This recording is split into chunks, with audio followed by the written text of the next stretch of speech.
are encouraged. Can we get a cup of coffee in here, please?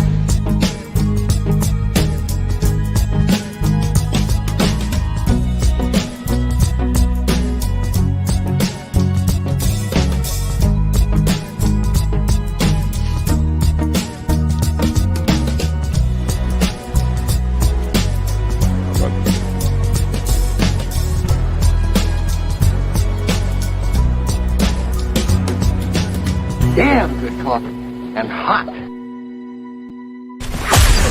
Wake up, America. You've got a dog that needs walking.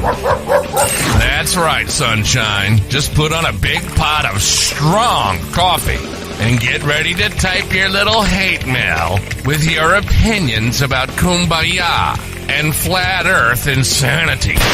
Stand-up comedy? You want stand-up comedy? Well, we've got sit-down comedy. It's time for Coffee with a Dog. You make me laugh. Oh, whoa, whoa. Everyone is gay. That is the story for today. Everyone is gay. Not me. And not that there's anything wrong with it. But, everyone is gay. Except you.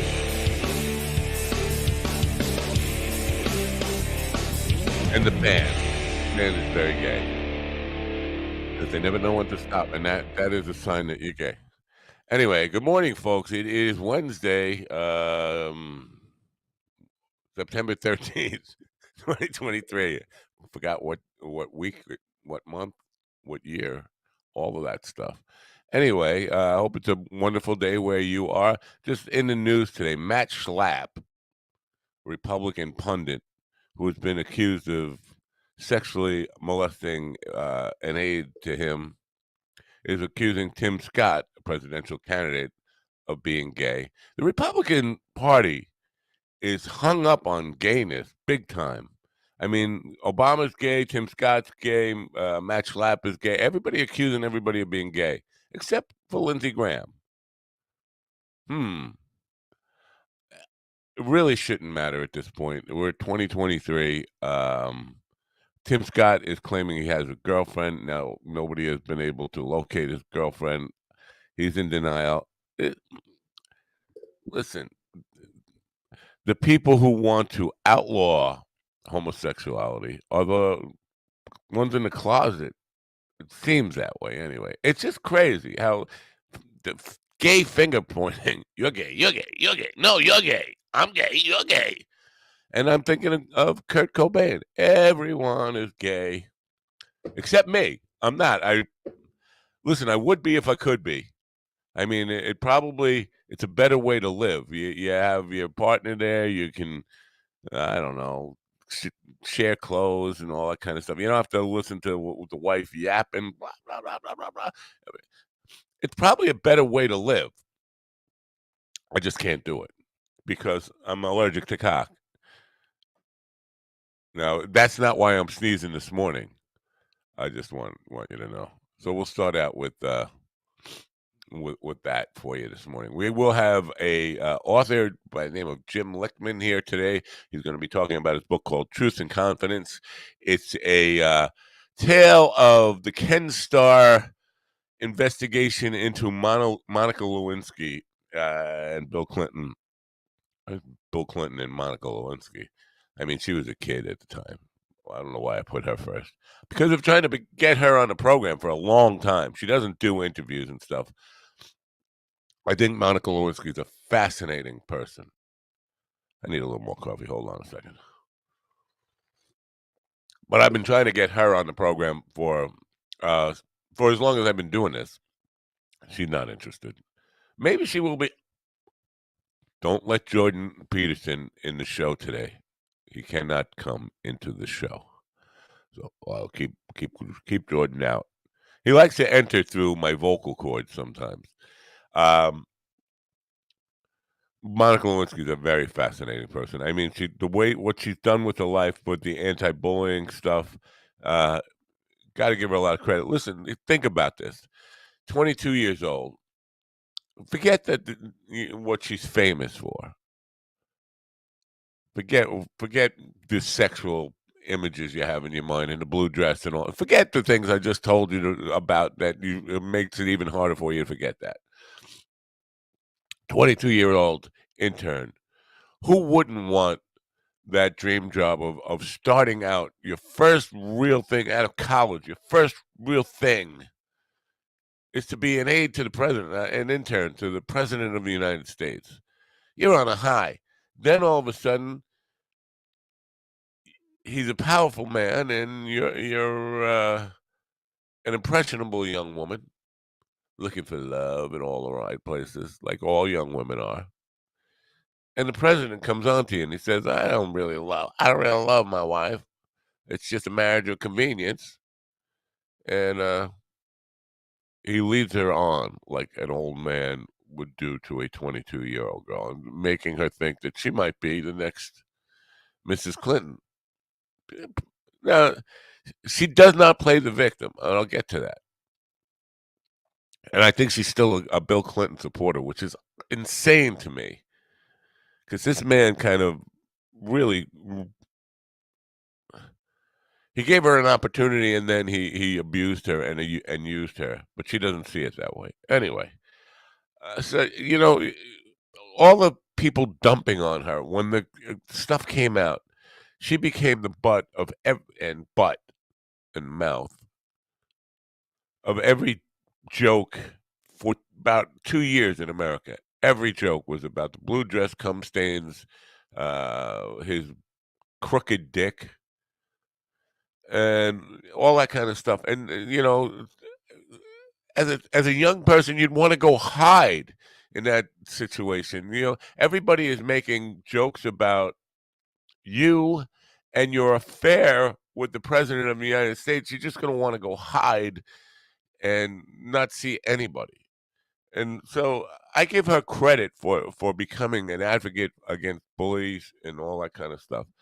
It had to have been a difficult life, and the fact empathetic, sympathetic, and kind of still loyal to the Clintons blows my mind. It blows my mind. She is somebody who, like Bill Clinton, didn't give up when he pointed his finger at us and the press, saying he didn't have sex with that woman, Ms. Lewinsky. He was making her the bad guy, like you know, eh, the disdain in his voice when he said her name. And again, this is a kid, 22-year-old intern, thinking she's got a shot at, I don't know, stealing the president again out of an unhappy marriage or whatever she was thinking. I don't know. But he was definitely, there's an extreme power dynamic there. The president of the United States, not just an older man, an older, more experienced man and a young girl. This is the president of the United States and a kid right out of college, an intern. I would love to have her on the program. I've reached out to her a dozen times and never gotten a response. Maybe after today, maybe she'll be interested in coming on.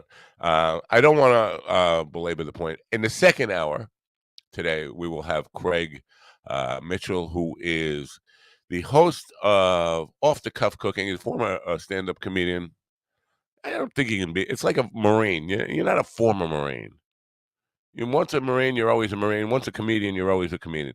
He hosts a comedy cooking show called Off the Cuff Cooking. It's a low carb cooking. He was diagnosed with diabetes 2 several years ago. Had a problem with, a big problem with weight and that kind of stuff. So now he's doing this show called Off the Cuff Cooking. It's about to have its 6th season, about to premiere, I believe, tonight. So we'll talk to Craig in the second hour.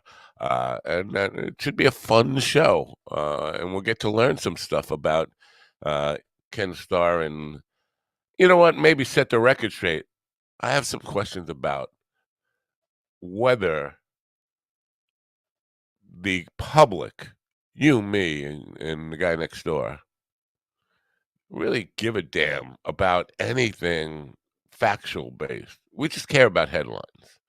and that's pretty clear. I mean, headlines are people don't read the stories, and I caught myself doing it this morning. There was a thing in I don't know if it's Atlantic something about the origins of life might not be in Africa, and there's this long article. And I'm scanning through it because I just want to find out where they're saying life began rather than Africa. And I couldn't do it. It was just long, lots of ads and all that kind of stuff. So they purposely keeping the headline, the lead buried as far as it could be, so you'd have to read the entire thing. And I got exhausted. I don't care about the method scientists use to figure out mitochondrial DNA tracking and all that stuff. I just want to know where you're saying that human life began, other than Africa. I never got to it. I got bored and I bailed. Okay. Not to bury our lead, Willie will be here with the news later, I believe, and he's going to be talking about. He has been talking about this Daniello Cavalcante, the escaped convict in Pennsylvania. He has been apprehended. It looks like the National Guard. It doesn't look like cops. We'll get to the story. Maybe I'm sure Willie knows more than I do about this, but it looks like they gave the guy a little tune-up, or as they say in Brooklyn, gave him a little tune-up. Beat him up quite a bit, and you can understand. You can understand them being careful because he was presumed armed and dangerous. He was a murderer. He is a murderer. But it seems like they might have gave him a few extras just for making him look stupid for the last 2 weeks. Anyway, we'll hear from Willie with the news, and it should be a fun show. It should be. If I could just keep Jordan Peterson out of my vocal cords, things will be cool. We're going to meet our first guest in just a moment. Right now, I want to tell you that we are sponsored today by TrueFire. TrueFire is the best place to learn guitar online. We were talking with the subject yesterday was ageism and how people sometimes want to do things, but they keep putting it off. And wait, not yet, Willie. Keep putting it off, and then you get to the end of your life and you say, I wish I would have. And so don't wait till it's too late. You can learn to play guitar now at any age, and the best place to do that is TrueFire. We could be back in just a moment. 1, 2, 3, go.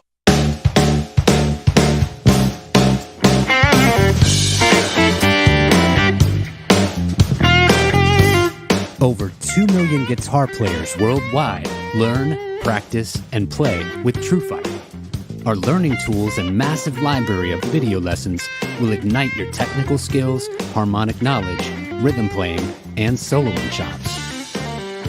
TrueFire's educators are the best in the biz, from Grammy Award winners to world-renowned artists. You'll have access to an unparalleled faculty of over 300 top-notch blues, rock, jazz, country, fingerstyle, and acoustic guitar educators. Using our desktop and mobile apps, you'll work with TrueFire's multi-angle video lessons on any device, anytime, anywhere. Integrated learning tools such as video syncs tab and notation, slow-mo, looping, practice jam tracks, and many more handy controls accelerate your learning experience. TrueFire style-specific learning paths guide you every step of the way. Use our assessment tools to find your starting point, then follow our lesson recommendations and track your progress as you work through your personalized TrueFire study plan. Progress faster with private one-on-one instruction, group lessons, multi-track video jams, live streams, song lessons, student forums, TrueFire's Riff magazine, premium jam tracks, and much, much more. With thousands of 5-star ratings and reviews from amateur and pro players alike, you'll find yourself in good company with the world's most comprehensive guitar learning platform. Grab your guitar and ignite your musicality. Sign up free for an all-access trial today.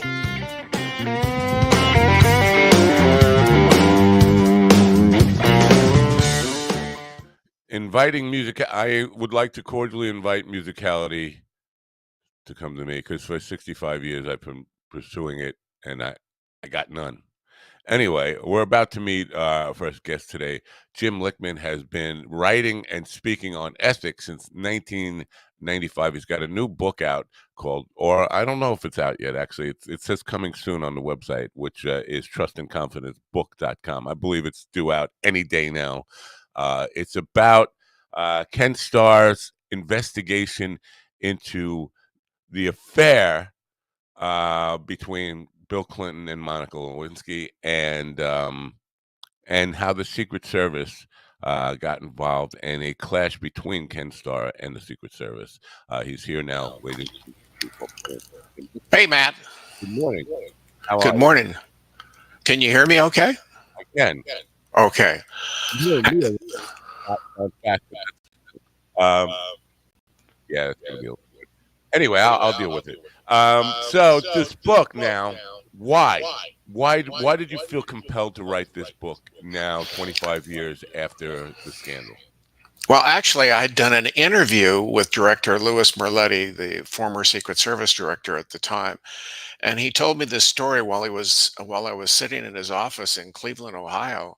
And for the purpose of your viewers that don't know, in 1998, the Clinton Lewinsky scandal was all over the headlines every single day. That's all we heard.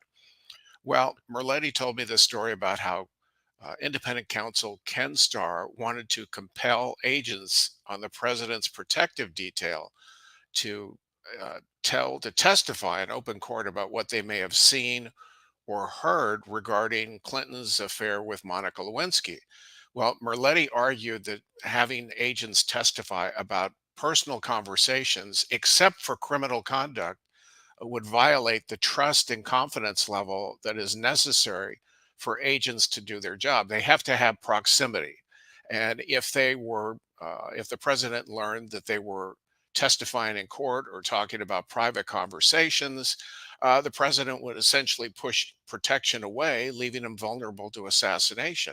So that's what the people knew at the time. That's what was reported in news accounts. However, what the public did not know is that behind the scenes, independent counsel Ken Starr relied on an anonymous source inside the Secret Service who alleged that Merletti was secretly facilitating the Clinton Lewinsky relationship by going to the White House at night, taking Clinton out of the White House, putting him in the back seat of a car, covering him with a blanket, and driving him to a hotel to meet with Lewinsky.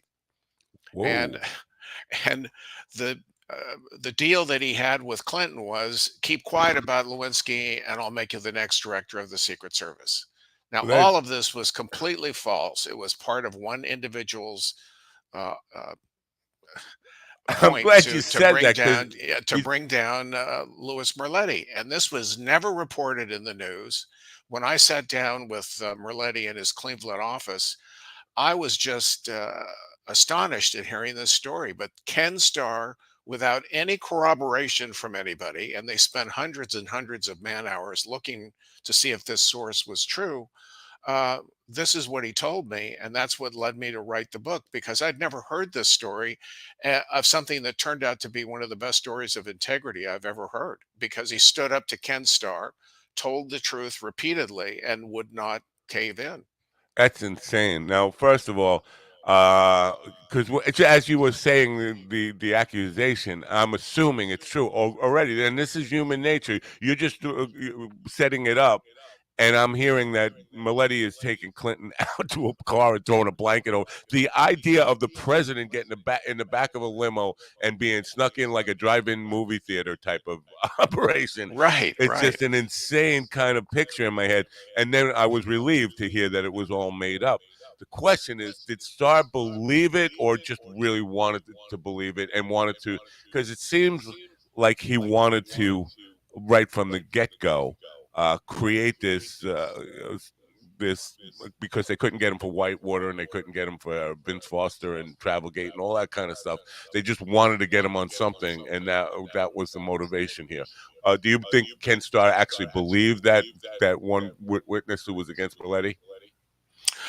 I don't know if he actually believed it, but certainly his prosecutors believed it. And It was just amazing to me because a special counsel I spoke with several times who was investigating the Lewinsky confrontation at the Ritz-Carlton said that Ken Starr was completely out of his depth. He had no idea what was going on, how to handle this, how to handle an independent counsel's office, because he had no previous experience as a federal prosecutor. And so, as a result, Joanne Harris told me that he just let his staff more or less lead him around. He was interested in the legal aspects of it, but he allowed himself to believe this, it appears, and according to the testimony that I found. Wow. And that's what supposedly happened. I had talked to two former prosecutors in Starr's office, and I mentioned this story to them, and they never denied. They said, "Well, we're aware of the allegation." And I said, "But you didn't come up with anything." No, but that doesn't mean something didn't happen. We may have not had the right Secret Service agents to testify about this, to tell us that this happened. And I told one prosecutor, but you spoke to 33 agents. And anyway, they lost case after case in court because what Merletti, the Secret Service director, was fighting for was a protective privilege that would prevent Ken Starr or anyone else bringing agents into a court and testifying. They took this case all the way to the Supreme Court, and ultimately they lost because there was no law at the time to cover this. Even though it fit with the premise that we have, where there is attorney-client privilege, there is doctor-patient privilege, there are all kinds of these things that where people can't reveal confidences, and yet he lost this case. Interesting. It's so interesting. Now, I'm at that time I was going through a lot in my life, and I don't remember the detail because it would seem that Starr would have benefited greatly in his effort if he would have made that story about Maletti is sneaking out and throwing a towel over Clinton in the back seat of a limo. If that would have made public, that was never made public, right? Never made public. And That's not, something like that happening today, that people would find out about that. yeah, it would be all over That the would be all over the headlines too. absolutely. Now, did you come away with a an opinion of Starr as a person? Was he doing this at a personal ambition, or was he a true believer in the cause that oh my God, this is the worst crime anybody could ever commit is getting a blowjob from a 22-year-old in the Oval Office? Well, I believe that Ken Starr acted in good faith when he took on the job. He was appointed by the Special Division, which was the panel that oversaw the independent counsel. And he replaced, a lot of people may not know this, but he replaced Robert Fisk, who was the Yeah. regulatory independent counsel. And so when the independent counsel statute was renewed by Congress, they took Fisk out of the position. It was already in his investigation for some 6 months or so, and they replaced who was, by the way, a federal prosecutor, had plenty of experience, and they appointed Ken Starr, who was a judge with no experience in this. I think he came in as an honest broker, but he was simply overwhelmed by everything, and as a result, according to Joanne Harris, the special counsel I interviewed numerous times, she said he was over his head, and he just followed what his prosecutors were laying out, and I'm assuming he believed some of this stuff. Otherwise, he wouldn't have operated the way he did and sanctioned people looking for to find out the truth behind this whole thing. Right. At the end of the whole story, after the Secret Service agents testify, Ken Starr calls up Merletti in his office in Washington and says, this was a complete waste of our time. You guys knew nothing. And Merletti was, incensed, saying, "We can't be drawn into a political battle. It wasn't about protecting Clinton. It was about protecting the mission of the Secret Service." That was the point that they were trying to make all the time. Wow. I wanted to talk about the Secret Service and their mission and their commitment to being non-political. I want to get to that, but The book, I'm assuming you didn't start writing the book like last month or last year, or it probably took a while. And the question I'm leading to here is, did you ever get a chance to talk to Starr, because he just died like a year and a half ago, right, or something like that? Yeah, well, I had contacted Ken Starr 4 times. And in the beginning, actually, his assistant gave me his, I called the office. He was at, I forgot the name of the university in Waco, Texas. And she gave me his personal email. And I contacted him 4 times. And I was turned down 4 times. It just wasn't going to happen. I thought at one moment I was going to fly to Texas and run him down at the university there and confront him. But I thought, that's he could still say no, and I'd have nothing. So no, Right. I tried. I tried numerous times to reach him. It was unfortunate that I couldn't, and his staff kept telling me, you have to go through this process, and I kept calling back, and it just never happened. It would have been very interesting, but I spent 12 years researching this thing. A lot of that was spent in the National Archives going through the independent counsel files. So what is in the book, Matt, is all based on information that comes directly from Ken Starr's independent counsel files. Wow. What about Moletti? Did you? I don't even know if he's still alive. Is he still alive? And Oh did you yeah, get he retired, and yeah, he's retired now. But at the time when I did this interview with Merletti, this was going to be for a potential documentary about this whole issue, about asking about his conflict with Ken Starr and getting agents to testify. right? And then he went into this whole other story, and this was a 3-hour interview. And it was a good thing that I recorded it all, because I could never take enough notes to remember all the details of this. But Merletti shared some of his documents from the time he was Secret Service agent, including an edited uh, PowerPoint presentation that he gave Ken Starr and the Department of Justice, uh, emphasizing the important role proximity is to presidents and other protectees, and that when you push um, protection away, what happens? And here's an interesting fact that maybe a lot of people don't know. One of the examples he gave was that 4 days before President Kennedy was in the motorcade in Dallas and was assassinated, 4 days before that, he was, I think, in Tampa, Florida, and the agents were riding on the sides of the limo. And Kennedy felt that the agents were creating a barrier and himself, and this was during a campaign appearance. So he ordered agents off the car. He said, I Wow. don't want to see these guys on the car anymore. They're creating this barrier. I'm out campaigning. So 4 days before his assassination, he orders agents off the car. And obviously, he pushed them away, and this led to an assassination. Well, that's a whole other book for you to write. But just saying that, I mean, that adds to the idea that Kennedy had a death wish, because he knew there were death threats against him. He knew there were. He canceled the thing in Chicago a week prior to Dallas, so it seemed like he might have like just wanted to get assassinated or something when you say that. And but that uh, actually was going to be the next question I was going to have for you was, so the president has the ability to say to the Secret Service, "You get away from me. You can't. I don't need your protection in this moment." I mean, or just say, "This is where you can go, and this is where you can't go."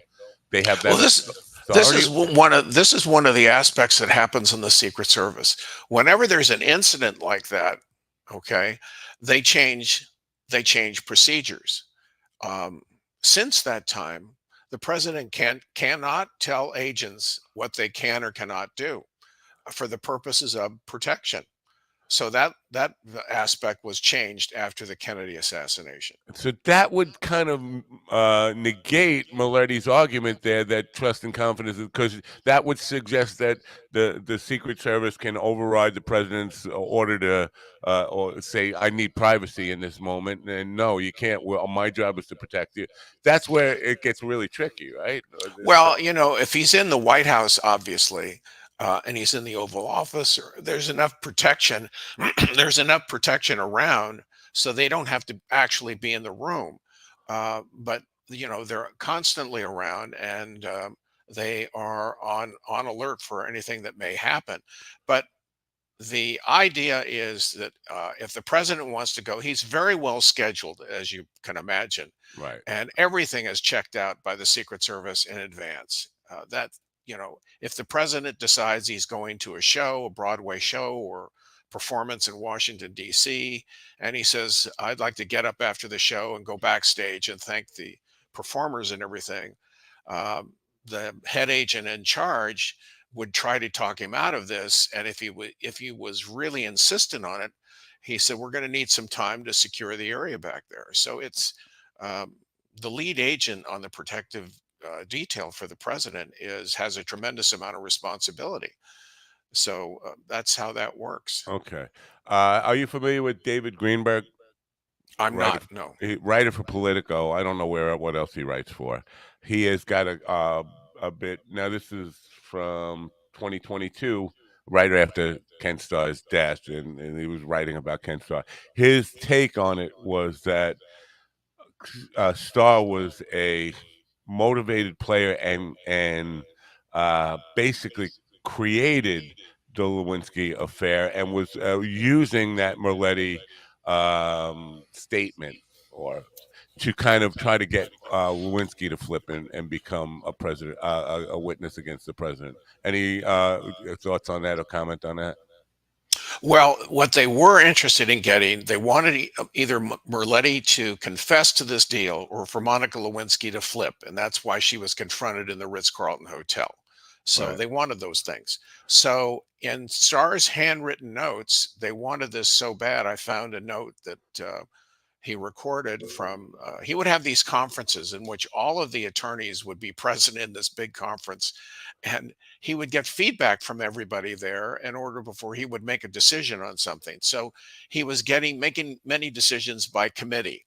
And there was a note that I found that one of the associates said, this would be a live grenade. We need Monica Lewinsky or the Secret Service or both.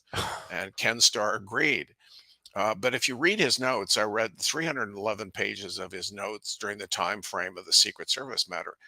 He was number one, he was obsessed with asking questions of his staff, not making definitive statements about what needs to be covered in terms of the investigation.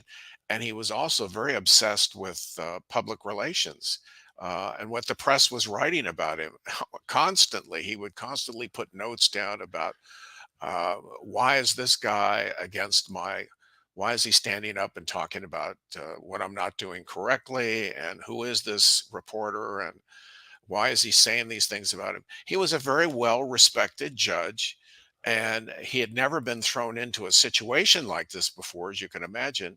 And he was besieged with questions from the press constantly. And it was a difficult issue for him. But as special counsel Joanne Harris told me several times during interviews was regarding Starr's process in coming to a decision that the captain of the ship does not consult with the crew on how to run the ship. Right. And so he was constantly asking for feedback from everybody on this. And ultimately, he would go along with whatever pretty much with what the staff wanted to do at that time. And Interesting. they really believed, even though they had no corroboration, they believed the source, and the source refused to come forward, refused to testify, but they still believe this. And as a matter of fact, to this day, a couple of the prosecutors, the former prosecutors I spoke with, still believe that Merletti had this deal with Clinton to keep quiet about Lewinsky, and I'll make you the next director. And as I show in the book, using documents from Starr's own office, that this never happened. It never took place. Now, what's interesting too in this, Matt, is I think you remember that Ken Starr came out with his own memoir. I think it was in 2020. He never mentions any of this. None of this is mentioned. And by the way, I forgot to add one other point to this. The name of Starr's secret source was named self-identified as Deep Throat. Yeah, right. But Yeah. self-identified. Yes, I there thought There Starr was a gave him letter that that name. there was a letter that I located in the independent counsel files that he sent to Ken Starr explaining how to find Secret Service records that would show the comings and goings of the president.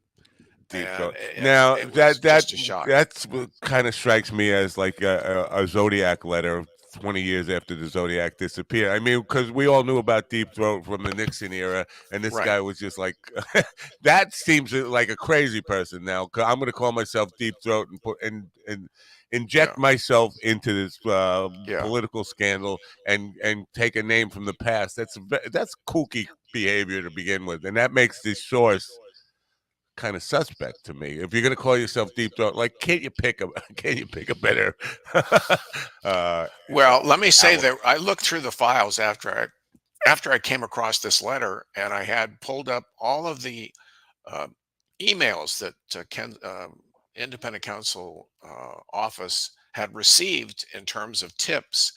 And there were several mentions of deep throat, but they were really crazy theories. This particular letter was specifically addressed to Ken Starr and talked about Secret Service protocols. And so this was somebody who really had an idea of what was happening.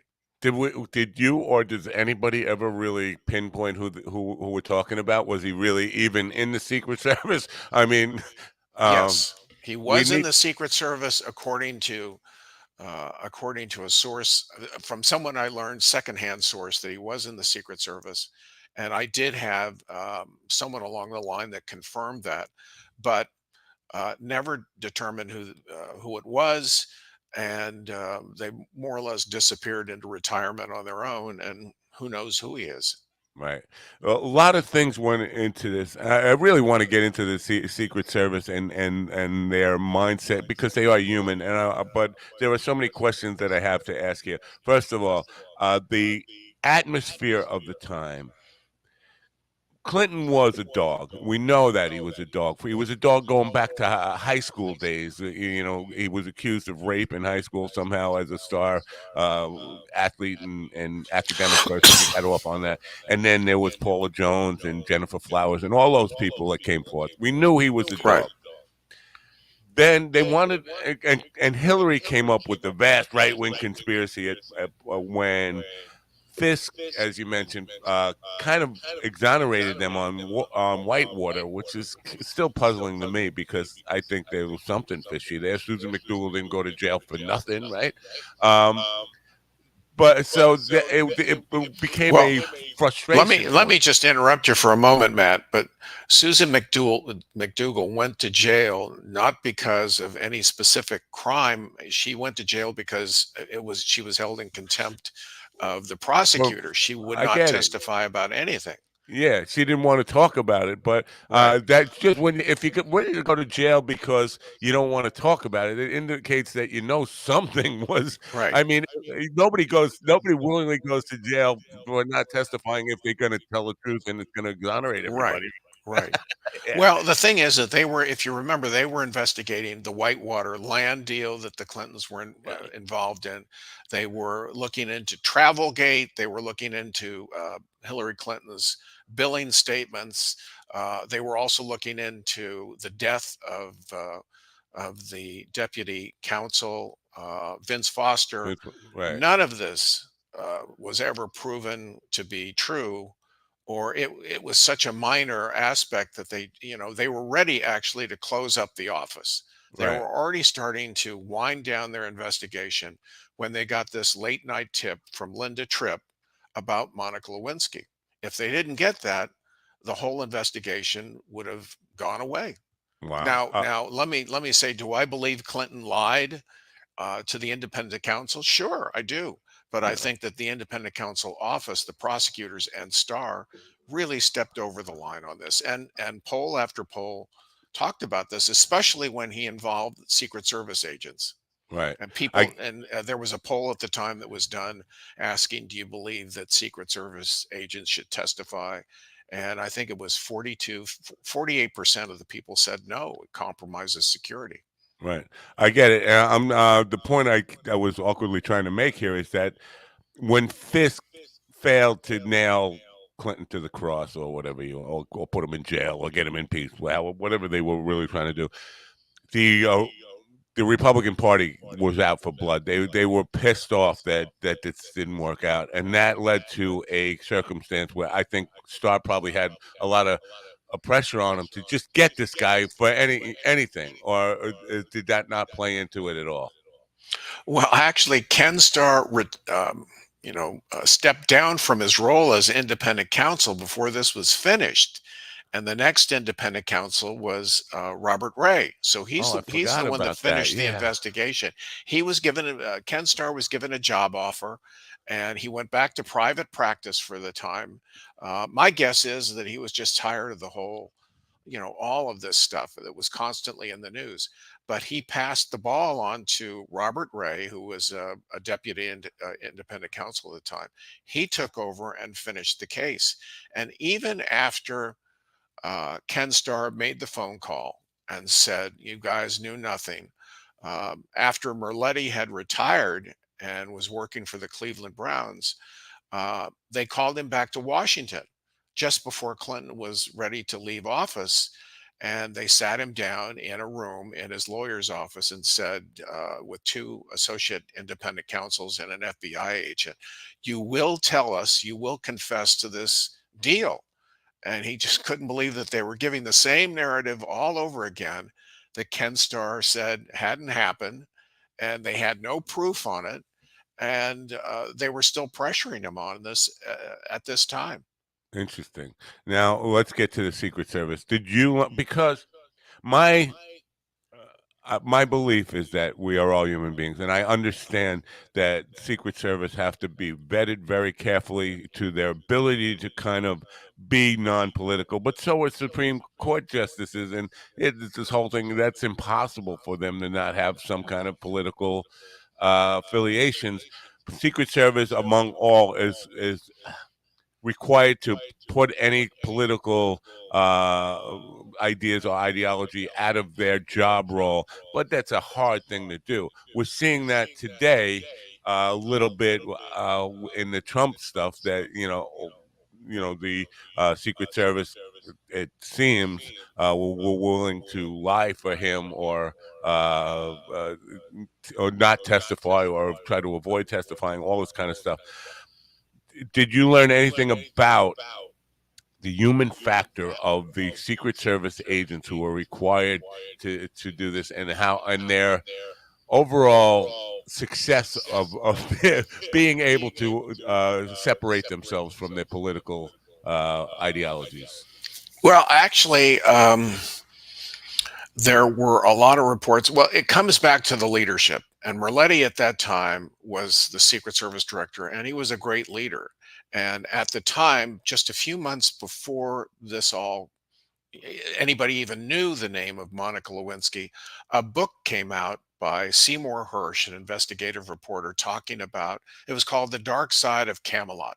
And they had several former Kennedy agents come forward and talk about Kennedy's liaisons with all these women in the White House.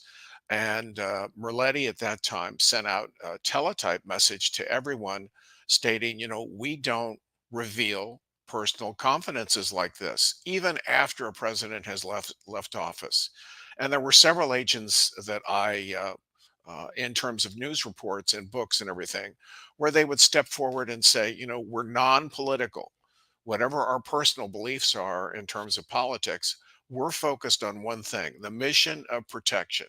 And we have to have proximity to be able to do our mission successfully. And that's what they were focused on. Obviously, things changed during the Trump administration, and they compromised the mission, according to the available evidence that I've read about in newspaper accounts. But Yeah. at this time, Merletti stood foursquare behind this. And actually, before he made his case to Ken Starr about compelling agent testimony, he met with all former Secret Service directors to get their feedback on this.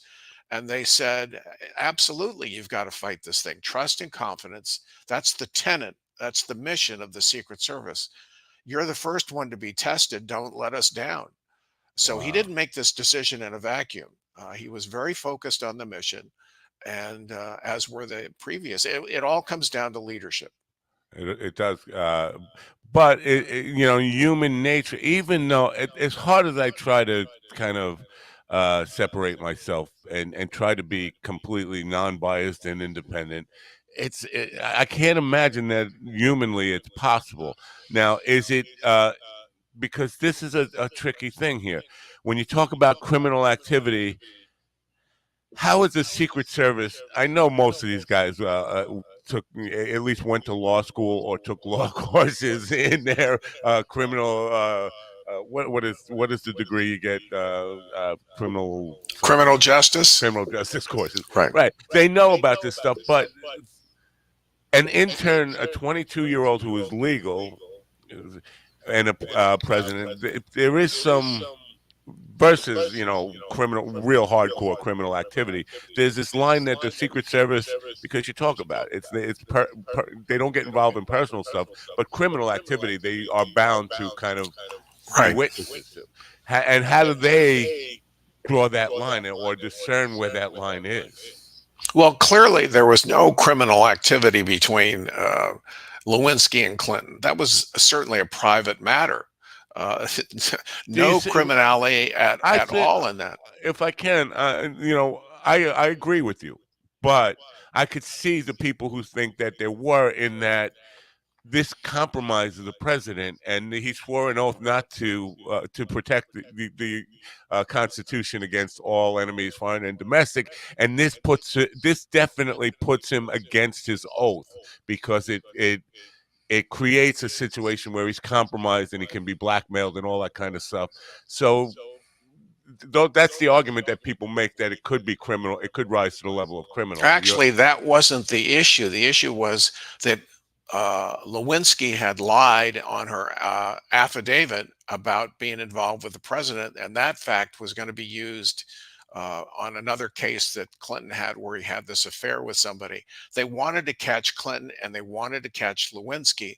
And that's why they confronted her at the Ritz-Carlton Hotel to prove that she was, confront her that she was lying on this affidavit. That was the crime. There Wow. was no crime per se for the affair itself. The crime was lying to a federal prosecutor. And the way the rules are, if you are interviewed by the FBI or any federal investigator and you lie in your testimony, you can go to jail. Right. So that's what this was all about. They That's a wanted to catch perjury, whether it's in court or not. You Yeah, can't they lie. wanted to lie. They wanted to catch Clinton in a lie. This was the best way that they could do this after all the other cases fell along the wayside. And getting Secret Service testimony would be another aspect as to how to catch Clinton on this. Now, there's another interesting story that Merletti told me in this regard. If you remember, there was a blue dress that Right. I talked Lewinsky about had it. that had semen stains on it. And so part of her immunity agreement required that she turn this blue dress in, and it underwent forensic testing. And we all found out later that there was semen on there because they did a blood test of Clinton, which is really crazy in and of itself. But what happened before that information came out is uh, Director Merletti was at a conference for fallen. It was a fundraiser for fallen security people and law enforcement officers, and he's approached by an FBI agent who was working with Ken Starr, and he was in charge of the lab that was testing this dress. So he approaches Merletti at this conference, and he says, I really need to have a conversation with you. He says, well, fine, sit down here and let's talk about it. And he says, no, this has to be in private. So they go to a private spot where people aren't bothering them. And he sits down and he says, listen, I know it's been a tough time for you at the Secret Service. I want you to know that I'm in charge of testing that dress. And you know what? We found nothing. There's no DNA connected to Clinton on this dress. They Wow. did this because they wanted to catch to see if Merletti would then share this information with Clinton before his testimony. He was going to give grand jury testimony Setting him up. where he was going to be in the White House. They were going to use this to try to catch Clinton. And of course, it was all false. Merletti did not have any personal relationship with Clinton outside of his job of protection. Sounds like Milletti's a stand-up righteous guy. That's Absolutely. And you can imagine the pressure he was put under um, in terms of the way Washington worked that way. And it's even more so today. right. That's the basic reason why I did this story, and I wrote this book, is because I thought this was an incredible story of integrity, and Merletti shows in the book how he demonstrated the character and courage to stand up and tell the truth Very cool stuff. repeatedly. Did you ever get a chance to, or did it matter to you at all? Did you want to talk to Monica Lewinsky, and did you get a chance to? I communicated by email with her a few times, but that really I wasn't interested in that whole I part. The real I focus of the understand. story for me was on Merletti's personal battle behind the scenes and his public battle in which he was trying to prevent agents from being questioned by star prosecutors, because that was the trust and confidence tenet. He did not want that violated. Ultimately, as everyone knows, they did have to testify, and there was nothing there. Right. Nobody knew anything. They knew Lewinsky because she was in the White House and was coming and going in her regular job there as an intern, but nobody had any direct evidence that showed that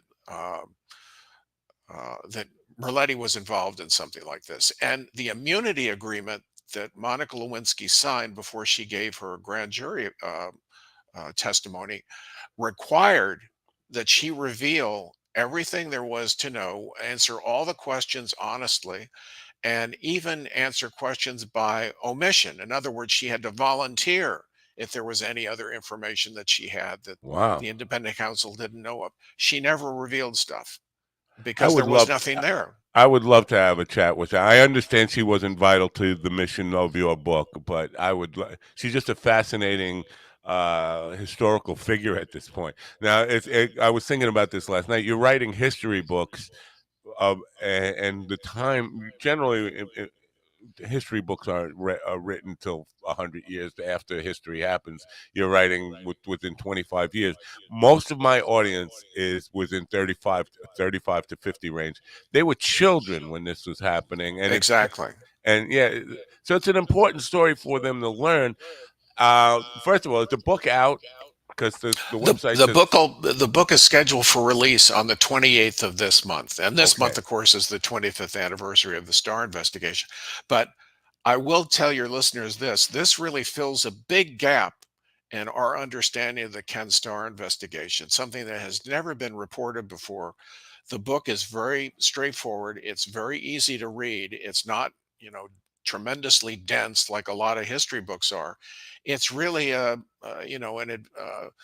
somewhat of a detective story as to how all of this happened and why it happened. And they were so focused on getting Clinton that this was the best way they thought to be able to do that. As I mentioned earlier, they were, according to Joanne Harris, the special counsel, were already winding up the office duties when this tip came in from Linda Tripp. Right. That's when everything turned.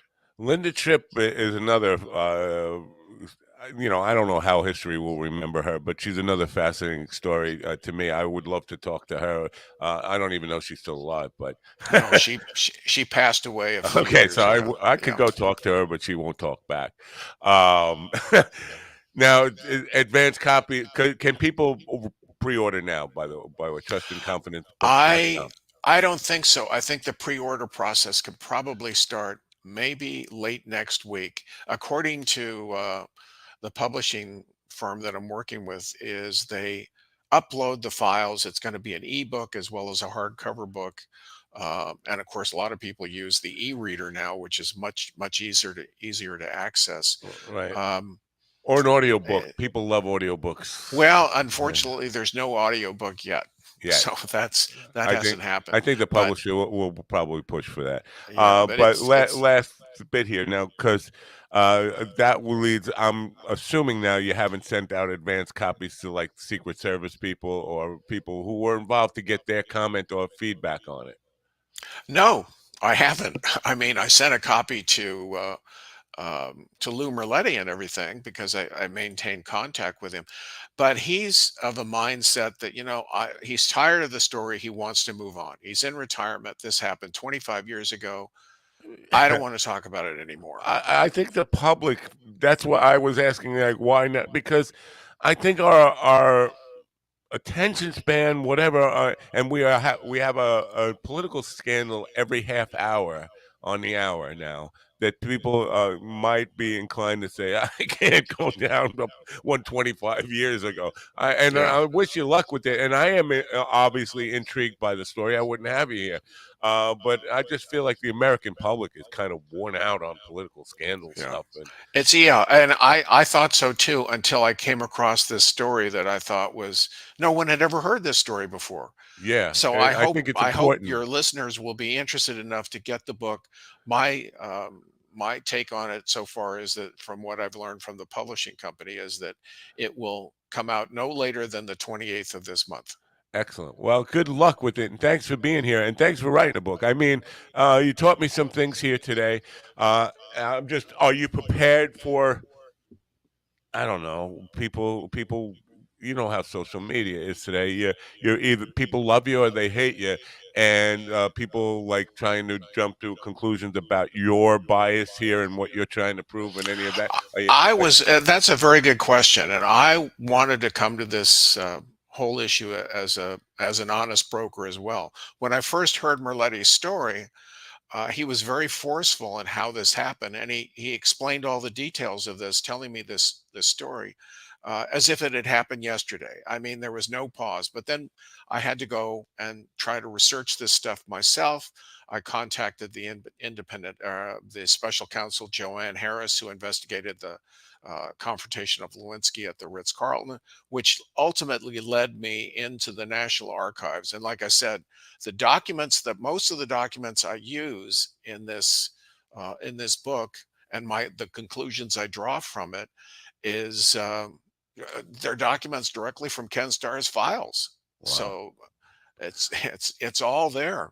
Well, I But wish you by the great. way, these documents have never been released before. The documents I cite and use in the book have never been previously released. And let me tell you something: searching anything in the archives takes a long time.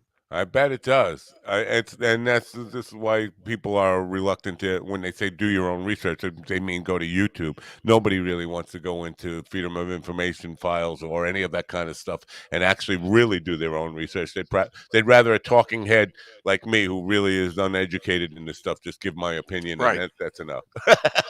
Right. Well, thank.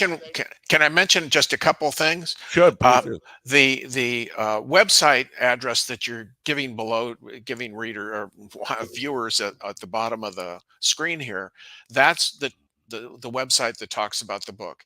And when the release date is confirmed, that will be on the website. But I also have another website that I've had for a number of years called ethicsstupid.com. It's It's ethicsstupid.com, ethicsstupid.com. and readers can go there and look up the commentaries I write twice a week, and they'll Oh, find that's out about announcements about the book as well. Oh, I hope you'll come back after I get a chance to review that site because I feel like ethics is surely lacking in our political discourse and political, elected officials and all that kind of stuff. So I would love to at some point have you back to talk about some of the articles on there. Yeah, I'd like to do that again. I really Yeah. would. Okay. Well, thank you for coming. Have a great day, and I hope you do well with the book. But I will definitely reach out after I read that. It's ethicsstupid.com and all the stuff that you have there because that's a really interesting subject. So thank you for coming. Have a great day and good luck. Thanks, Matt. Bye for now. Jim Lickman, folks. Interesting stuff there. Did you learn anything? I learned stuff. Willie is here. He'll be here with the news in just one moment. I need to take a really short break, and I will be right back. The link, by the way, to trustandconfidence.com is in the description wherever we're allowed to put that description. That means Facebook, YouTube, all those places. On the radio, it's just trustandconfidence, all one word.com. And it's it's ethics stupid. I will get the link to that uh, and put that in the description as well. It's an interesting URL there. Anyway, I will just take a very short break. I promise you, this is going to be a short one. I will be right back if I could just find my right buttons to push here. There you go. Hey, yeah, mind dog, yeah, mind dog. If you ready for some action, this dog sure to keep you laughing. Let's go. Mind dog, yeah, mind dog. Don't roll, don't play fetch, only here to keep your interest. This is the show that you've been missing, full of comedians and musicians, plenty of interviews, entertaining. Keep it funny, there ain't no debating. Call the man, you never know what they gon' say. Bean Flicker Kelly and Whiskey Dick Willie Conway. So authentic and straight raw, pushing the limits when they talk, doing it live when they stream. Mind Dog TV, yeah, so crazy, getting intense. The dogs are wild, better beware before you hop over the fence. Mind Dog, yeah, Mind Dog. If you ready for some action, this dog sure to keep you laughing. Let's go. Mind Dog, hey, Mind Dog. Don't roll, don't play fetch, only here to keep your interest. Let's go. Back already. Come have coffee with the dog. Okay, Lou, kill that. Thank you. Oh, good morning, Willie. I don't talk about the escaped convict Daniello Cavalcanti. We'll talk about that later. Let's stay on this Jim Lickman book for just a second. Did you learn anything in that 40-minute interview? I mean, bro, I took a couple breaks, honestly, because it doesn't interest me, bro. I don't give two craps about Clinton and Lewinsky anymore. I really, to be honest, if I'm honest, it's not really about Clinton and Lewinsky, though. See, that's right. It's that the little bit that I did catch, it sounds like it's more about like the Secret Service and this one guy who and their ability to stay within the trust range of the president and not be forced to give out personal information and all that stuff. And for me, from a human perspective, could you do that? Could if your duty is to guard the president, but can you do that and completely like have blinders on when he's fucking a 22-year-old?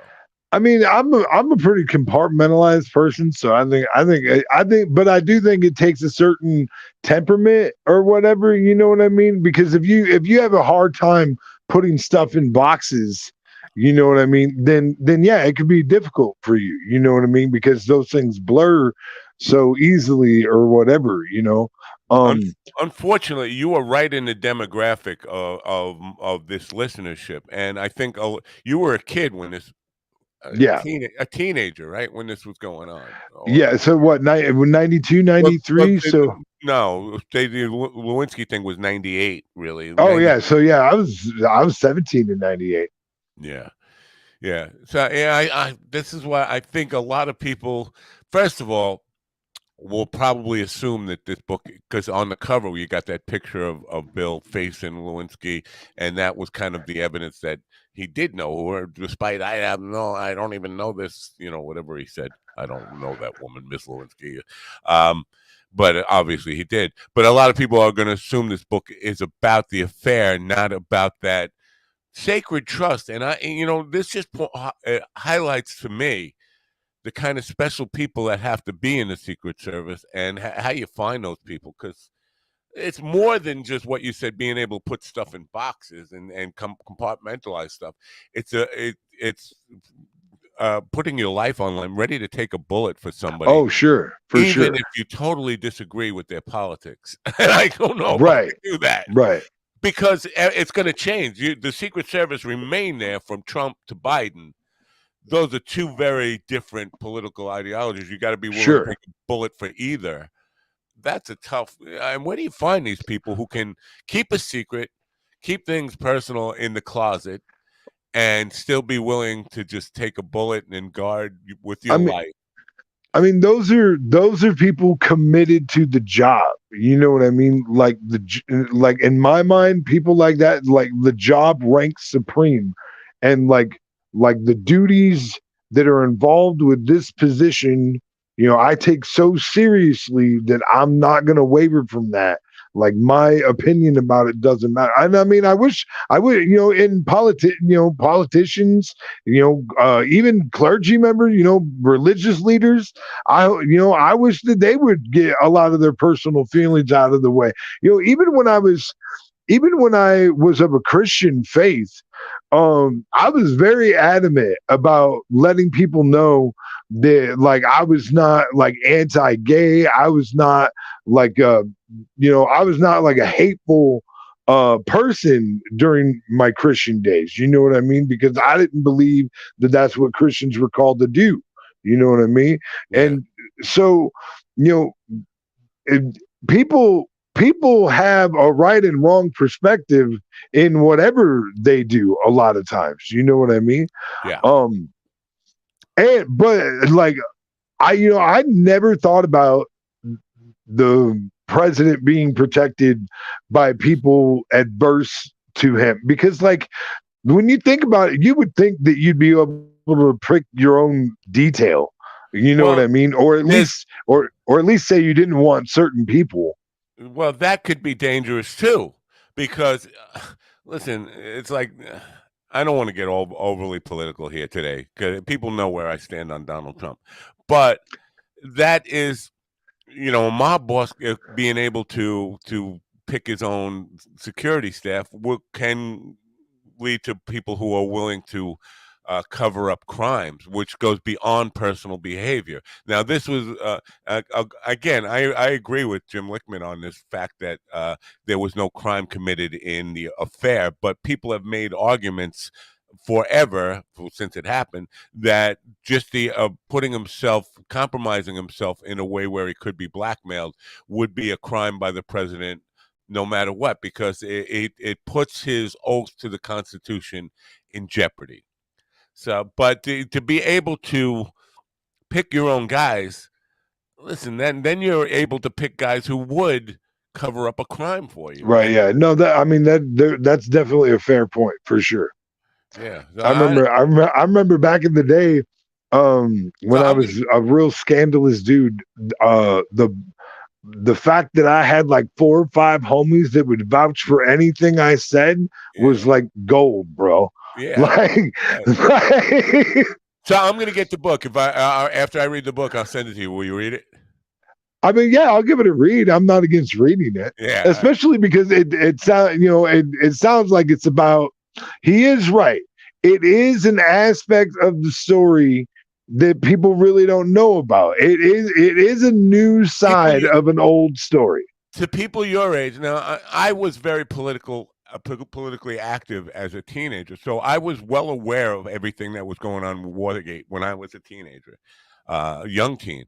But people your age, this was just something that they saw. It was it was noise. It was background noise. It was in between whatever the thing on MTV was about the house. It was in between us doing the Macarena and you know what I mean, dude. The 90s were insane. Listen, if we've never really talked about my 90s, bro. It's insane.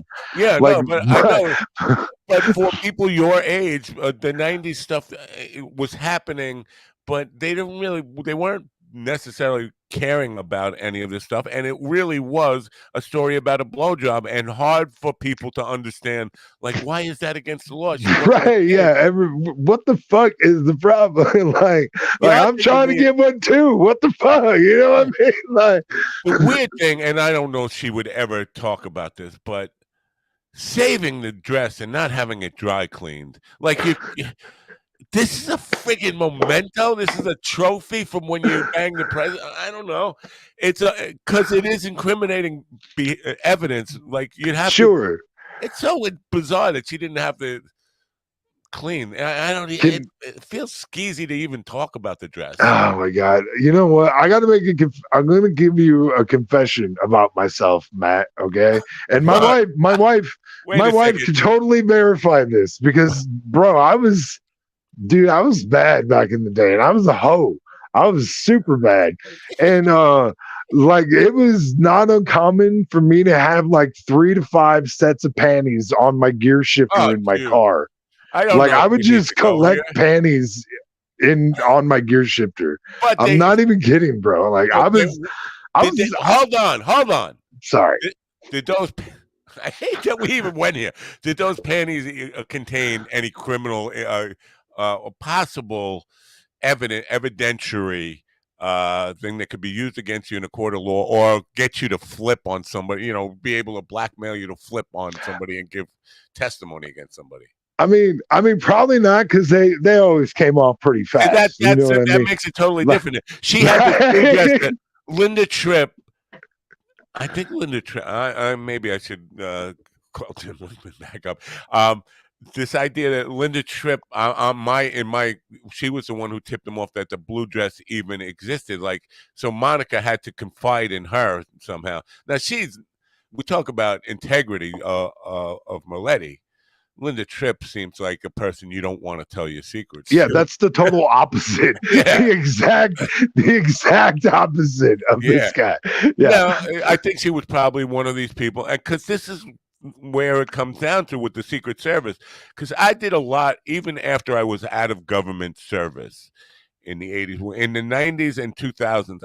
I worked for companies that marketed to government employees, and spent a lot of time talking to government employees in that role, and they all do have their own political biases, and I think Linda Tripp probably had a strong Republican bias. She was part of these people who just wanted to get Clinton on anything, and even though she was still working, I don't know that for a fact. But I mean, what would be her motivation to come forth and talk about the dress to people who And knew she would be inserting herself into headlines and all that kind of stuff. I don't think you would do that without political bias. And I just know that government agencies, all of them, are filled with people who have strong opinions about politics. And that's a danger of having that, because it's like running an organization where you don't know. It is not like it. It is exactly it. Running an organization where you don't know if the people who are working for you are enemies of the organization or not, or enemies of the leader of the organization or not. It's a tricky thing. Right. And this is where you have to kind of kind of separate yourself and be able to do that. I don't know the Secret Service. I don't know that they're really 100% able to do that even today. And obviously, with the Trump stuff, they were definitely loyal to Trump. The Secret Service became extremely loyal to Trump. Anyway, we'll come back we'll do the news, but I have to do the Lori. Lori S. Strikingly Hilarious is a frequent contributor. She's been doing pieces called Weirdful Wednesdays. It's a very short piece. Let's see if we can get to this right now. And That's great. Probably going to take up probably about a minute and a half. So bear with me while we play this part. Did you get the photo I sent you on Messenger? No, I didn't get. This is Lori S. Strikingly Hilarious with another episode of Weirdful Wednesdays. So I'm car shopping. I have been perusing the Consumer Reports new and used car list. I think it used to be in one book, but not anymore. So my car is 16 years old. It's in good condition, but I'm just ready to get something with some safety features on it. I also would like something that I could go car camping in, but that's a story for another day. So I've been looking at the names of cars. And so the Ford has a car called the Escape, and they even have a trim line called the Escape Active. Really, do we want our cars running away from us? Nissan has a car called the Rogue. If there's one thing I don't want my car to do, it's for my car to go rogue. The Mitsubishi has a Mirage. I've never seen one, though. Did you know that the Hyundai Elantra, the word Elantra in Spanish means a female woman of the night? I wonder what they call it in Spain. The Kia has a carnival. That just makes me think of like springs and noises and just chaos in the car. So the Subaru has an Ascent Limited as well as an Outback Limited. I wonder if the car tells you if you've ascended too high or if you've gone too far in the Outback. And my last car story. So one day I was going to my friend's house and I was behind a Subaru and the vanity license plate said Itchy, ITCHY. And I said, why? I said, wow, too. Why? That car is quite a legacy. But don't you think that might have been a better vanity plate for a Forester? That's all for now. Bye.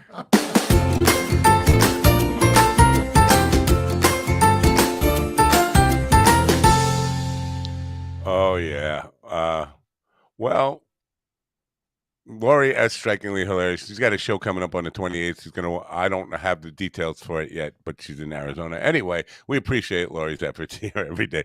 We should do the news now. Craig is in the back there. We're going to bring him in pretty quickly, but we should do the news now, which means don't say a word. I have to introduce you with my big news. This is important to me that I play this dopey little clip before Willie does the news. So let's do that.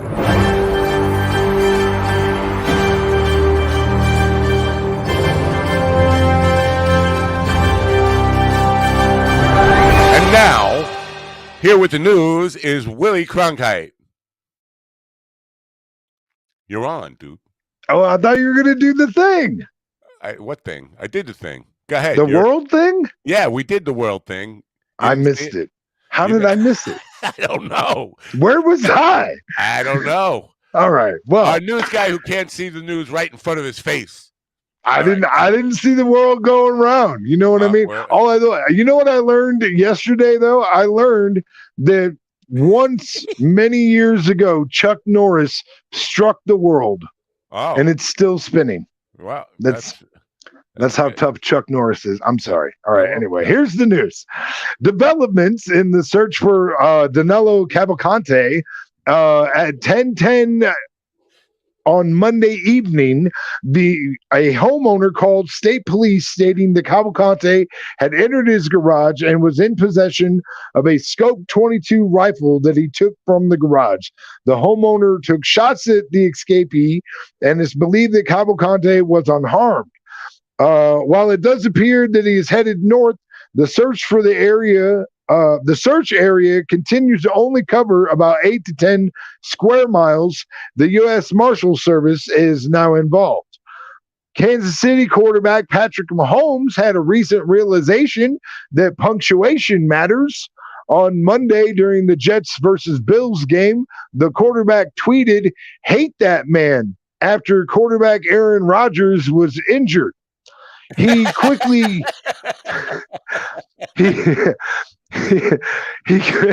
he quickly edited his call for the unified hatred towards the injured QB to one of "hate that man," or to put it like a 90s Valley girl would, "Getting injured is such a bummer." Like so much. Yeah. Anyway, yesterday marked 20 years since the passing of country legend Johnny Cash, and Trent Reznor of Nine Inch Nails opened up to Music Radar about his feelings on the Man in Black's cover of his song "Hurt."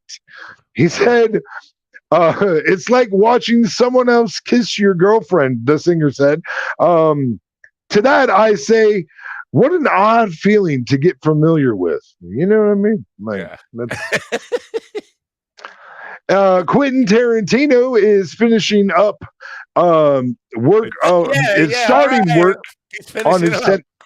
What? I'm sorry. I'm not a Quentin fan. So when you said he was finishing up, I got excited. I thought he was done. Like Well, no, okay, so he's starting work on his 10th final theatrical film. The filmmaker has long said that he only wishes to do 10 major releases to preserve his legacy.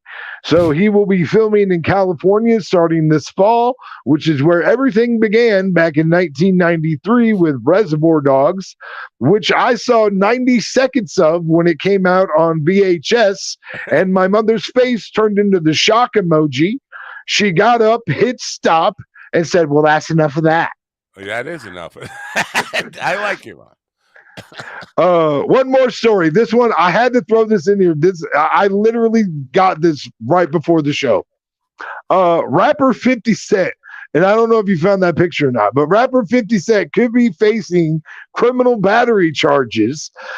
50 was doing a show in LA at the Crypto.com arena when he had problems with multiple microphones, and one microphone that he chucked like a baseball struck Power 106 host Brianna Moynihan in the forehead. The DJ claims that Jackson aimed and struck her on purpose. Personally, I think 50 mushroom stamped her at the studio before the show. Oh my God, that was brutal. No, that's a shit. Yeah, like, and I mean, obviously that didn't happen by that's that picture. I saw that picture. I was like, oh my God, that's. Right. But microphones are unforgiving. Like I've donked myself in the head a time or two, like for a joke, and I learned very quickly to like just use my hand.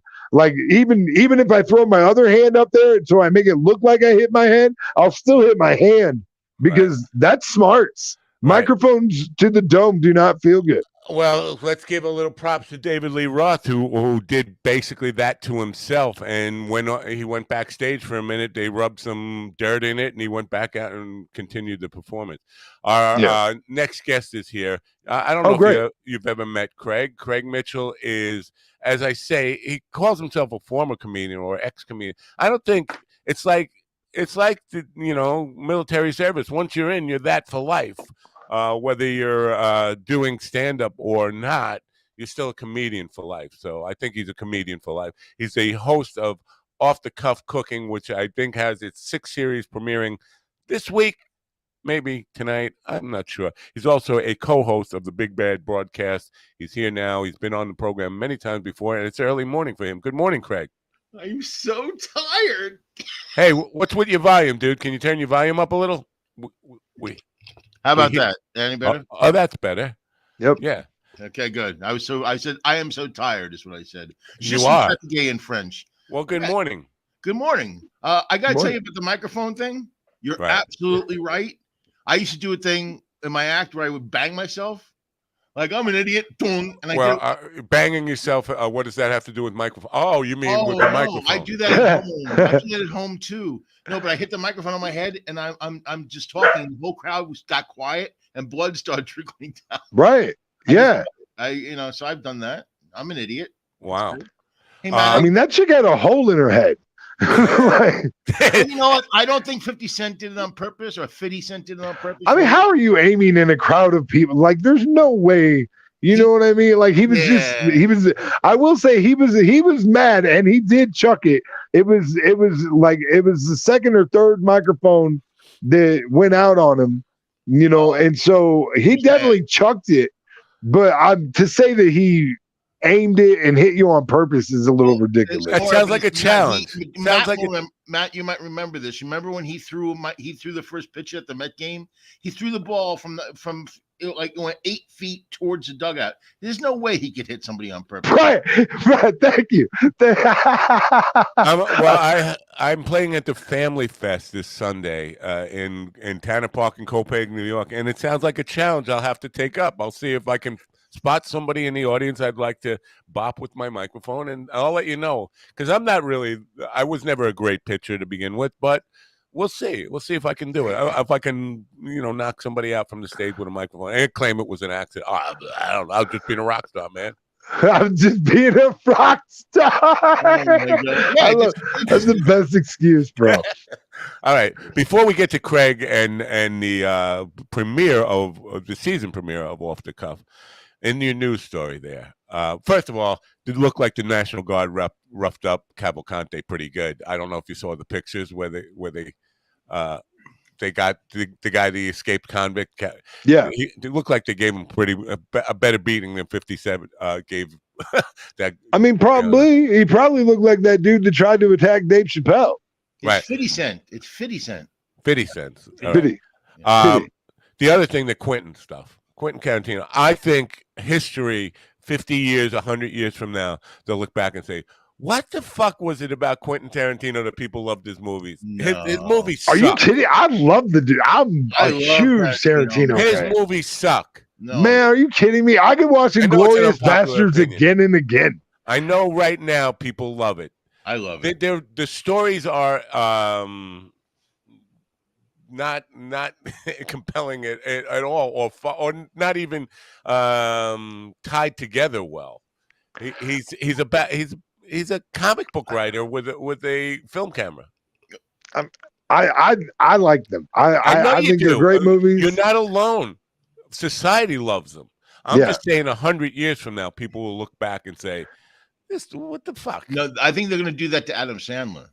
What the hell no is that? I think people right now are looking back and saying, well, Adam Sandler is tremendously talented. He is. But his movies definitely suck. Well, that's actually why Bob Barker died. Is he just couldn't stomach the new Sandler film coming out? He was like, I can't do it. You know what? You would trade places with either Tarantino or Sandler. Oh, of course, all day long. And if Adam Sandler wanted to put me in a movie all day long, please, sir. I mean, God, yes. Why would I ever say no? These are jokes, folks. We're just busting balls. That's right. That's right. I like to bust balls because I only got the one. The fact is, Sandler would never put you in one of his movies because you don't kiss his ass enough. That's. I mean, I could start. You got to be a Rob Schneider dude. You got to be a Rob Schneider dude and kind of like totally suck up to him, or all of those people who became devotees. All right, we can move on. Now that people know that I am anti Tarantino, I'm the anti Tarantino. You seem like a Tarantino guy. I am. You do. So he's a priceless Ford Coppola guy. Is who you bet your balls I am. I know. Believe me, I know, bro. I know. I'm also Martin Scorsese. That's his dude. I think Eastwood. Eastwood. Unforgiven, one of my favorite movies of all time. Yep, great movie. Yeah, great movie. And I don't think it's just Unforgiving. I think Clint changed the way movies are directed because in the old days, and this is the old days, in my day, it was action, cut, all that kind of stuff. Clint is like, could you start? Yeah. Right. And I think it definitely changes actors' mindsets when you come with that approach, like, and the way, because this guy yells action at you, you're really like hypertense, no matter what you're supposed to be acting like. You got this, somebody just yelled like, get out of the room. Sure. So, yeah. No, do your thing. Do what you're here for. That. Yeah. He was very very casual like that. Yeah. You say he was like he's dead. I don't know.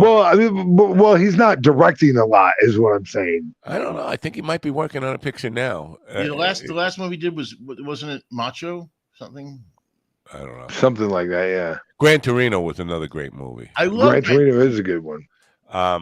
Yeah. So, Craig, off the cuff, it premieres this week. Yeah, we have our we actually, the series itself on streaming network on Strong Island Entertainment, which you can download and watch on Roku or go to the YouTube channel. It's going to debut on October 1st, but we have a sneak peek on my webpage, which is www.offthecuffwithcraigmitchell.com on Sunday. So if you go to the webpage, you'll be able to see the entire first episode of season 6 on the webpage as a sneak peek. Now, who's on it? Who's the guest? I don't have I do have a guest, actually. His name is Darryl Phillip, and he's an actor, and he plays a private detective who calls me on my own shit. Now, do you get a lot of, are there a lot of people who are like searching for low carb recipes and things to cook, or is it just that people coming for entertainment alone? Is it are it people who really are interested in doing that? Because listen, I'm not a low carb guy. But even if I saw a recipe show, something looked good to me. Looks good, but I'm not gonna fucking go into the kitchen and cook it. Well, that's I feel the same way. That's why I use simple recipes at work. I mean, because the last thing I want to do is spend 2 hours in the kitchen and eat for 5 minutes. That's not balanced. It's got to be close. It's got to be closer to like cook for 10, eat for 5. You know what I'm saying? I don't like to spend all day in the kitchen, but I love the results. So I try to make it as economical as possible. And as far as people who watch the show, I find that some people watch for the comedy. And some people watch for the cooking, and I guess a few watch for both. But how much of your life do you put into the? Because you do all the editing, the writing, the editing, the shooting, all of it. How much of your life? How much of a life commitment is this for you? It takes about 4 full days to shoot it, and about 3 days to write it. Oh my and God! I do one every 2 weeks. That's a lot of life commitment. I know. Yeah, plus you have the big broadcast stuff going on. Yeah, that's bad broadcast. I just show up and I get teased. So that's you're not doing the bookings for that because you've had some incredible guests on I do. lately. But it's you know what? It's the great thing about doing that is we do a pre-meeting. We discuss what we're going to do, and then we do the show with a guest or without a guest, and we do nothing what we plan. We just we don't do anything. Like this week was an exception. We're coming up. We did do something. We wanted to do stuff on Woodstock because John Ferrantino has some amazing Woodstock stories, and we actually did stick to the plan this week, which is very rare. We have Jim Labriola's on this week as a guest, as a matter of fact. But yeah, we're pretty lucky, and you helped us connect us to Tommy Chong. He's been on 3 times. Well, does Ferrantino know that I helped make that happen? Hell yeah, I tell him every time he's on. Does he not love me or something? Because he could get me Graham Nash, but he doesn't. He won't. Did you ask him? Of course, I've sent several emails like anything. What a cock he is. I would move heaven and hell to get Graham Nash on this program. Well, I don't know. I'll bug him a little bit, but then again, I don't have. I'm counting on you. Get me Graham Nash. Wow. Okay. Sign the papers now. Get me Graham Nash. I'll tell you what. You get me Graham Nash, I'll get you William Conway on your show. Oh, really? Yes, man, dude. I figure it's the least. He is whoring you out, man. He's whoring. Hey, you out. Listen, he knows a hoe when he sees one. And by the way, just to let people know, if they want to watch my cooking show, it's G-rated. It's family friendly. I mean that's okay. I don't talk like this on the show. I hate that. I hate that it's G-rated. Yeah, I think I need to drop one F-bomb in a show. I do, but I bleep it. I do. If you ever saw this sitcom, The Goldbergs, I do the Goldberg method. I curse, but I bleep it. I would say that my sisters and my aunts would both contend. They would all 4 contend that I would probably be funnier if I wasn't so like blue or whatever, because I'm more silly. I ramp up the silliness when I'm being funny in not a gross way. I just get super silly, and they love that. You know what I mean? Well, you know what? I'm sorry. I think the profanity, strategically placing profanity is an art form. That's what I'm. It is. It really is. I push it. I push it all the time. Fuck that. Yeah. All right. Now, comedians that you've had on the cooking show, though, some prominent comedians on it. Now, are you planning? Do you have a schedule like of guests this week this season that you have already lined up, or you wait until like the week before you start to shoot and call somebody up and say? Well, it's kind of tough for a couple of reasons. I'm my producer, who was also used to run the camera for me when I did guest spots, moved to Oregon. So now it's a one-man show. I show up my tripod and my light, and people go, "What are you doing?" You know, I thought this was a professional production, but no. I like Bruce Baum, comedian Bruce Baum is going to be appearing this season. Wasn't Bruce on previous seasons? Oh yeah, no, oh yeah, yeah. Bruce is one of my favorites, man. If you've never seen his stand-up, he is. Incredible. I don't think he's ever been on this show. How geez, that's kind of funny. He'll come on your show for sure. Oh, well, that's what I was waiting. That's what I was waiting to hear. I should talk to him, but I think he would. Now, I was on your show. Yeah. Did that get like incredible rating? Did you get like several million people? No, he said immediate no. No, I mean, the thing is, that was back when I was on YouTube, and we should do it again because you were great. I was great. You're right. I was fabulous. Matt is always great. I probably should have been nominated for a Webby for that or something. Is that a thing? That's a thing you can get. What? How can you get it? What's this thing? Here's the thing: you have to send them like $10,000 to get nominated. Really? It's one of those bullshit things. Like, and you can nominate yourself, but everything comes with a fee for a Webby award. Everybody's got a price. Boasting about their Webby awards, and I didn't want to kind of podcasters who were kind of, and there's a podcasters award thing that is a paper award kind of stuff too. But people are boasting about that, and I don't want to be a dick and say, "Listen, you paid for that." Anybody could buy themselves an award. They say the same thing with the Oscars. It's who you schmooze while you get nominated, right? Yeah. Right. Okay. But you know what? I was just talking about this with my wife and my son last night because I was going through articles and stuff, and there was some article about how John Cena is going to go down as the greatest champion of all time. And I'm like, wait a second. I'm like, how do they determine who the greatest professional wrestler champion is when like that? It's like it's not even real. Like it's I know. I could give you I think I know. My answer would be dollar amount raised. Yeah, like what you bring in, that sort of. Yeah, sure. But like merchandise. Yeah. Yeah. And I mean, I'm sure Cena's up there. I'm sure he's got to be in the top 5 for sure. He's up there with Stone Cold and Hulk for sure. Oh yeah. I mean. What about The Rock? Wasn't The Rock in? Yeah, The Rock. I think. We lost. He'll be right back. He does this every once in a while. Because he's a glutton for. It's just trying to get attention. He does that for attention every single time.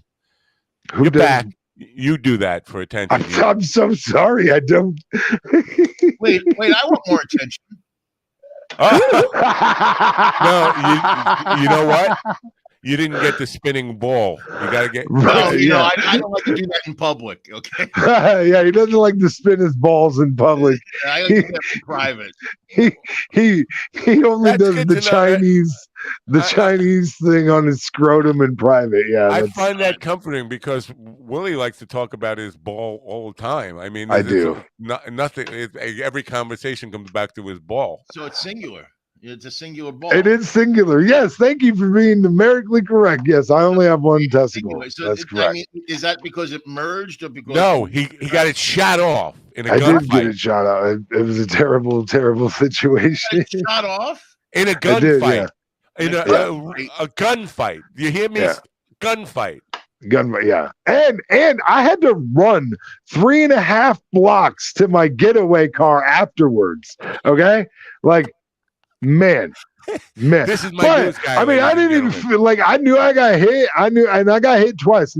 I got hit in the arm also, and I knew I was hit, but like I didn't know where or how bad. And we drove out of Minneapolis right away because the one thing I knew is I didn't want to be in the same hospital as anybody else involved in the shooting. And so we drove to Faribault, Minnesota, which is like an hour outside of Minneapolis before we stopped at a hospital. And so like, I didn't even know until an hour later, like what the extent of my injuries were. You should have known right away when you first. No, because like, okay, you would think so, but where's it? Yeah, it hurt up in my gut. I thought I got hit in the, like it hurt up in my gut area. No, but the vocal cord should have given it away. Like, no, dude, I sounded like a bullfrog. Actually, I was more like, "Oh my god!" Like I'm in shock. Like I sounded like that. It wasn't all. I sounded more like this. It was like, "Oh my god, oh it's bad." Like, yeah. Wow. So, wow, that's already more severe than any of my worst injuries, man. yeah, that happened when I was 18. I was like, I sat on a light bulb when I was 14, and that doesn't even compare. No, it doesn't. So the Big Bad Broadcast. Now you're on Roku. Now you're not on you. Are you still on YouTube, or are you just on? We're now audio only, and we're on the podcast Playground, which is owned by Shaquille O'Neal.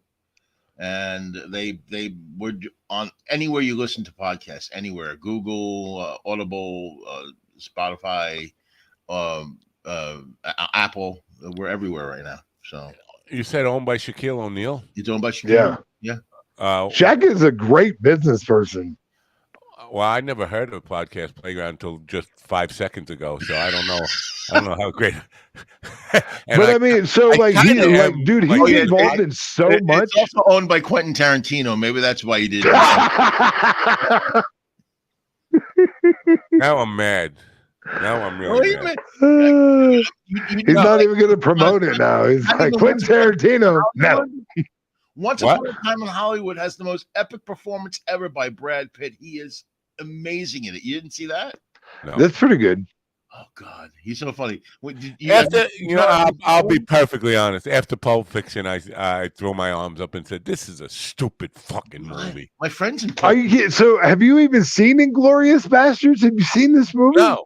Oh my God, bro, it's so good. I tell you, I stopped at Pulp Fiction because it was a stupid fucking movie. My friend got famous from Pulp Fiction. So, bro, no, I got famous for Reservoir Dogs, right? Huh? No, my friend plays Maynard, the pawn shop owner in. Maynard, the pawn shop owner. Yeah, the guy if you sold the watch. He sold the watch that ends up in the guy's ass. What? So much worse. It's so much worse than the watch. If you actually. Whoa! Are you okay? So you're saying your friend is the dude? Your friend is Zed? No, Maynard. Who's Maynard? Maynard is the guy who owns the pawn shop, calls up Zed after he captures Bruce Willis. The guy right. Okay, so Maynard's the dark-eyed guy with the beard, and Zed was the blonde. Yeah, Zed. Gotcha. Okay. Yeah. Oh my God. For real, dude. That's so fucking awesome. Yeah. That's fucking. Man. Now you're impressed by that. I am because dude, that's the most badass scene of the whole fucking movie. You know what I mean? Dude, when Bing Rames gets up with that fucking shotgun, you're just like, yeah, you done fucked up, didn't you? You know what I mean? Like, you're just thinking, like, y'all fucking bitched out the wrong motherfucker, dude. Like, I'm fucking far away from being okay. Yeah, I'm pretty fucking far away from being okay. Yeah, fuck yeah. Listen, when listen on my Facebook memories today, there is a post from last year where Craig posted, "Matt is right," in bold letters. It was one of these things. When that happens, as far as your awakening, because he was thinking, I don't know what I'm talking about with the Mets. He's a Met fan, and he kind of was, "Oh, Matt, you don't know what you're talking about." And then last year on this date, he said, "Matt is right." Right. When that happens with the Quentin Tarantino thing, now I'll be dead, but when you guys come to my grave and write on my tombstone, I'm not going to have a tombstone, on my ashes, on my urn, wherever I am, just write, "Matt was right." That's all I'm asking. When the revelation hits you that you've been, but you were right about the Mets. You're wrong about Quentin Tarantino. I'm right about everything. You know what we'll do? We'll rent a plane to do one of those banners around LA. It'll just fly around Los Angeles and it'll say Matt Napo was right. Quentin Tarantino sucks. That works for me. I don't see that he sucks. I'm sorry. It's. I mean, I don't know. They probably charge by the letter. Can we shorten Quentin Tarantino to QT sucks? Is that okay? Yeah, QT sucks. And we'll put a picture on it. And he does a lot of revisionist history, but his movies are damn entertaining. I know that's dead, baby. Listen, exactly. We can debate on whether popularity is a good qualifier to judge for merit, because we can go by Nickelback, we can go by Milli Vanilli. Milli Vanilli was a huge hit. Bro, popularity doesn't always equate to quality. The American public, or the worldwide public for that matter, is not a good judge of merit. No, I agree. Well, Matt, let me ask you though. You just mentioned it. Do you like Nickelback? No. Really? I don't hate them. I'm not a Nickelback hater, but I would never say, you know what, I got a hankering to listen to some Nickelback. Well, no, I mean, I jumped on the bandwagon. I really hadn't heard them, and I was making Nickelback jokes. And my friend goes, did you ever hear that? And he sent me a song to listen to, and it rocked me out. I loved it. I'm like, okay, I'm going to take this back. I'm not going to make fun of Nickelback anymore. No, I can understand you not thinking they suck. Again, I don't hate them, but when was the last time you just you're laying in bed and you're thinking, geez, I got to hear some Nickelback today. Hang on, are there bands that you do feel that way about? Oh, that's actually Aaron Rodgers now. He's not a quarterback, he's a Nickelback at this point. I'm sorry. He had some of that southern twang going on during that game. Holy I think that was a southern twinge actually in his Achilles. I still think it's like a nightmare. I actually watched that game going, this can't be happening. Dude, I mean, for I'm real, a Jet fan and a Jet fan, so I'm getting fucked on both ends at this point. I thought that's how you liked it. Hey, everybody's coming to go. Still, how long till they retire Aaron Rodgers' number? Because it's bad luck and it's jinx. Now he's old enough that he's not even planning on ever coming back, right? Or is he going to come back next year? Dude, there's no way. I find it. Yeah, I don't think it's. Dude, Ryan Howard on the Phillies was 31. He tore his Achilles, came back a year and a half later, and was not the same person and had to retire. That's a 31-year-old man. He's going to be 40 in less than 50 days. Aaron Rodgers. I don't see how he comes back, and I think he'll try, but I don't. I really.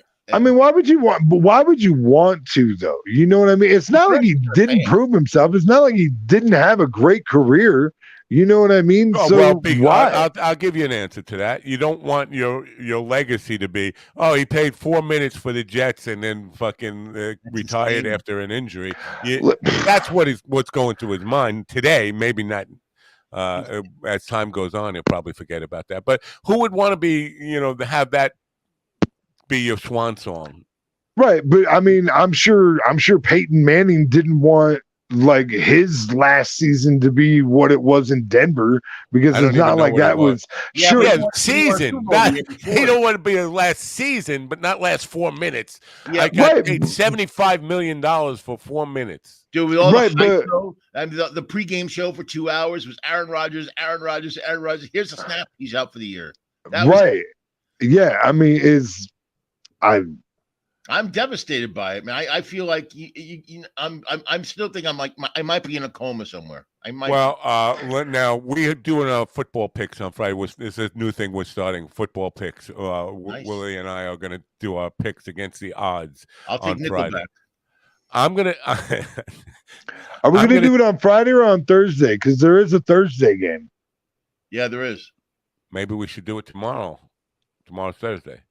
I see. That's how fucking out of it I am. I wasn't even thinking that Thursday is part of this weekend. Yeah, so I guess we need to do it tomorrow. Do you know? As part of my picks, I'm going to pledge this, and you know that I know everything about sports now. This has been established. He is the oracle. I'm going to pick the Jets every week until they every week, and they're going to win the Super Bowl this year. That's I'm going to say right now. You can go to mybookie.com. Oh, look, that scared him away. That actually scared him off the planet. Scared me too. I forgot. Yeah, you believe that this is like a destiny year for this backup, right? Right. What if Zach Wilson does become the greatest quarterback, and now Aaron Rodgers wants to come back and he's got the contract? Have you seen Heaven Can Wait, directed by the fabulous Quentin Tarantino? Yeah, and are you aware of what happened between Tom Brady and Drew Bledsoe? The remake that Quentin Tarantino put out last year of Heaven Can Wait. You haven't seen it, right? Because it tanked. It was Quentin's remake of Heaven Can Wait. You know I'm lying right now. I don't think that's the thing. I don't think that happened. I love that movie still to this day. Quentin did too. He did. Well, he's got good taste. It's a good movie. It's a fun movie. Anyway, that's what I'm thinking is going on with this Zach dude. I'm thinking he's having his moment of destiny, and this is going to be so I'm going to, as part of my picks. Now we'll keep a record on who does best, but I'm pledging that I'm going to stick with the Jets. And you know me, how loyal I can be. I never flip flop on these things, Craig.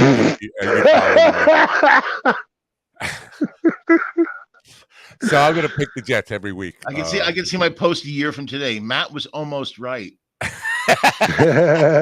Well, and here's the other thing about that. You can go on mybookie.com/minddog and bet your Super Bowl picks today. And I'm urging everybody, go to the bank, take out all of your savings, all your checking, put it on the Jets for the Super Bowl. Gee. Do you know who I think is going to win the Super Bowl this year? The Detroit Lions? Not yet, but they look good. I think the Cowboys are my favorite to win so far. I mean, look what they did to the Giants. They did blank the Giants 40-0 at home. But to be fair, so did my sister.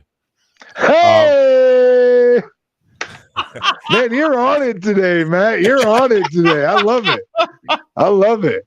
I mean, that was like the Dallas Cowboys played like they were Quentin Tarantino's Cowboys. That's what they played. Right. Not everywhere. Yeah, exactly. I don't know. Now transitioning, we got to say goodbye to Govs. By the way, that's what I. Bye, Govs. My Governor's podcast. Support them. Go to govs.com. Find out who's playing. Now, Craig's good friend, his best friend in the whole world is Gary Valentine. I don't know if you know that. Craig and Gary have a long friendship. I've known Gary for 40 years.